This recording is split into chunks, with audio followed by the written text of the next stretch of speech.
इस संस्कृति में हमारे पास कभी भी कोई एक अधिकारी नहीं था जिसका काम आध्यात्मिक प्रक्रिया फैलाना हो, क्योंकि ये धरती की इकलौती संस्कृति है जिसका अपना धर्म नहीं है। तो हिंदू मूल रूप से वो संस्कृति है जिसका जन्म सिंधु नदी से हुआ था। वो हिंदू है। So it's a geographical and cultural identity, never was a religious identity. तो ये एक भौगोलिक और सांस्कृतिक पहचान है, कभी भी धार्मिक पहचान नहीं रही है। सिर्फ तब जब लोग बाहर से आए, उनके पास धर्म के ठोस विचार थे और उन्हें आपको भी एक नाम देना था।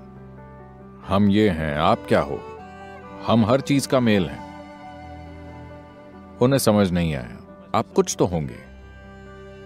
एक ही जगह पर लाखों चीजें एक साथ होती थीं। एक ही घर में अगर 5 लोगों का परिवार है तो आप 5 अलग अलग देवताओं की पूजा कर सकते हैं और किसी को कोई परेशानी नहीं होगी। हमने सोचा ही नहीं कि यह कोई परेशानी है, जब तक कि बाहरी लोगों ने आकर हमारा भगवान और आपका भगवान की बात नहीं की। तब तक हमने सोचा ही नहीं कि यह परेशानी है। आप एक भगवान की पूजा कर सकते हैं और मैं दूसरे भगवान की पूजा कर सकता हूं। कोई और आंखें बंद करके बैठ सकता है, कोई गा सकता है, कोई नाच सकता है, पर हमने यही सोचा कि ये ठीक है, हर कोई अपना तरीका चुन सकता है। तो इस देश में कभी कोई ऐसा धर्म नहीं रहा है। हमारे पास 3 करोड़ 30 लाख देवी देवता हैं। यह तब हुआ जब हमारी आबादी 3 करोड़ 30 लाख थी। आज हम 120 करोड़ हैं, पर हमने रचने की क्षमता खो दी है। हाँ, क्योंकि बाहरी ताकतें आईं, खास तौर पर पश्चिमी ताकतें आईं और उन्होंने हमें अपने भगवानों के बारे में शर्मिंदा महसूस कराना शुरू कर दिया।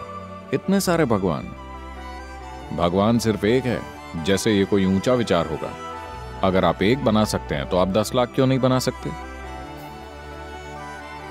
आपने अपना एक भगवान नहीं देखा है ना? अगर आप अपना एक भगवान बना सकते हैं तो आप 10 लाख या 10 करोड़ क्यों नहीं बना सकते? ये बस रचने की क्षमता का सवाल है ना?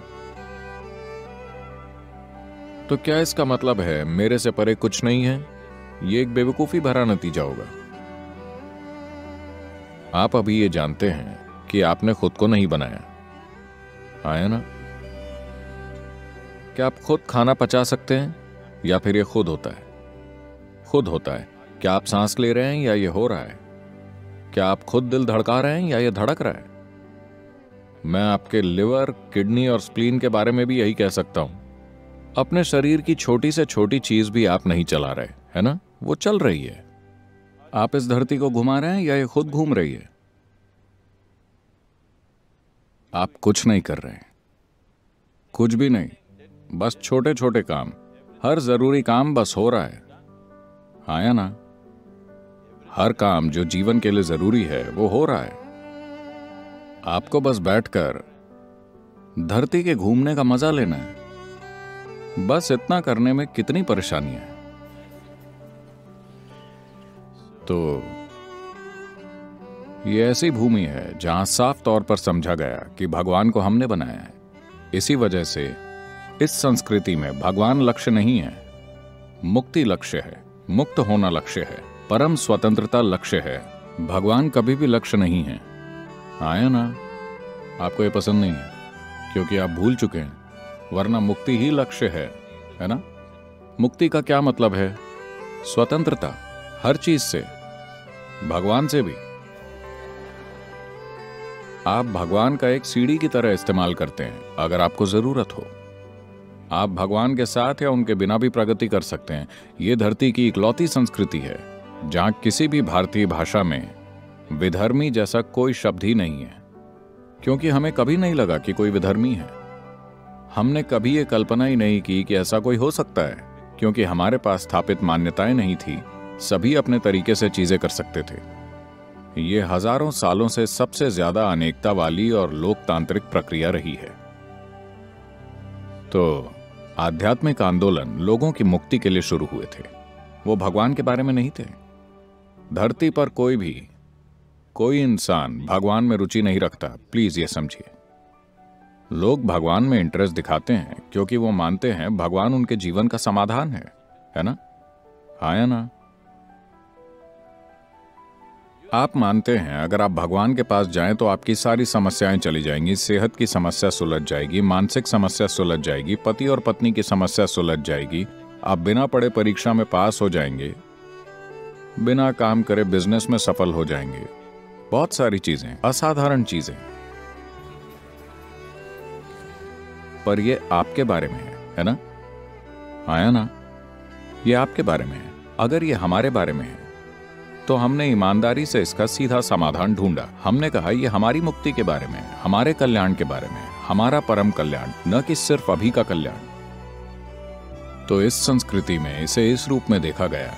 इसीलिए ये आध्यात्मिक आंदोलनों की एक जटिल श्रृंखला है। इसमें से कई अब नहीं रही।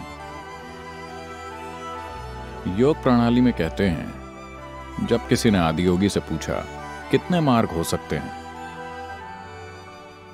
वो बोले अगर आप अपने शरीर का इस्तेमाल करके जाएं तो सिर्फ 112 मार्ग हैं, लेकिन अगर आप अपने शरीर के परे चले जाएं तो ब्रह्मांड में जितने अणु हैं उतने मार्ग हैं। तो यहां अपना भगवान खुद बनाने की आजादी दी गई। इसे इष्ट देवता कहते हैं। आप अपना भगवान चुन सकते हैं। अगर आपको कोई भी पसंद नहीं तो आप नया बना सकते हैं। हाँ?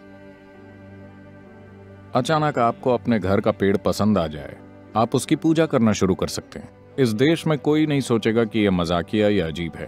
कहीं और ऐसा करने पर उन्हें जिंदा जलाया जाता था, पर आजकल वो उन पर घेरे के बाहर खड़े होकर पत्थर फेंकते हैं, क्योंकि उन्हें लगता है आप विधर्मी हैं, आप पेड़ की पूजा कर रहे हैं। आपको अपने बगीचे का पत्थर पसंद आए तो आप उसकी पूजा कर सकते हैं। किसी को नहीं लगेगा ये अजीब है। ये बिल्कुल ठीक है, क्योंकि इस अस्तित्व में एक भी अणु ऐसा नहीं है जिसमें सृष्टिकर्ता शामिल ना हो। आपके शरीर में हर कोशिका जटिल काम कर रही है, लेकिन आपकी वजह से नहीं, है ना? ब्रह्मांड का स्रोत वहां काम कर रहा है। हर अणु, प्रोटॉन, न्यूट्रॉन और इलेक्ट्रॉन की जटिल हलचल, क्या ये आप कर रहे हैं? ये पूरी तरह से सृष्टिकर्ता कर रहा है।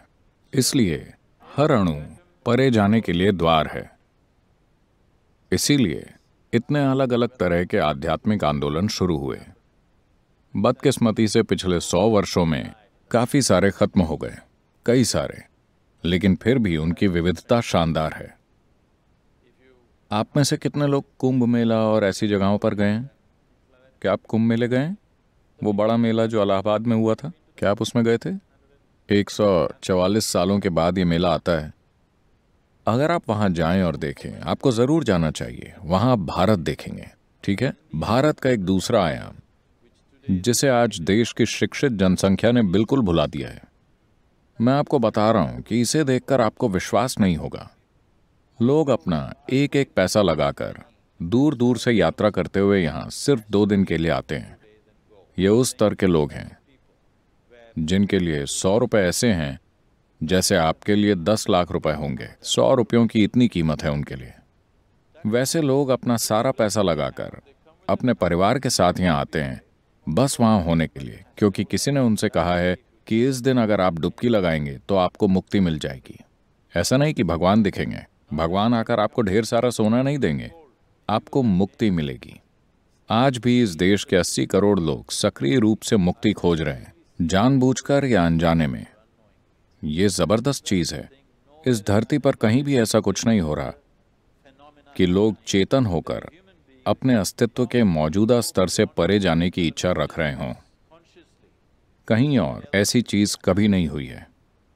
जब मार्क ट्वेन भारत आए थे, उन्होंने भारत में 2.5 से 3 महीने बिताए थे। उनकी यात्राओं के बारे में एक किताब है। इक्वेटर के साथ उन्होंने दुनिया की यात्रा की थी। उन्होंने कहा था, जो कुछ भी किया जा सकता है वो चाहे मनुष्य द्वारा हो या भगवान द्वारा, इस भूमि पर किया जा चुका है। ये भारत की सबसे बड़ी प्रशंसाओं में से एक है, और ये सच है। इंसानी सिस्टम की बनावट और इसके साथ क्या क्या किया जा सकता है, अगर इस चीज की समझ की बात करें तो किसी भी जगह किसी ने इसे इतनी गहराई से नहीं देखा है जितना इस संस्कृति में देखा गया है। कहीं नहीं। मैं ये इसलिए नहीं कह रहा क्योंकि मेरा जन्म भारत में हुआ है तो मैं इसकी तरफदारी कर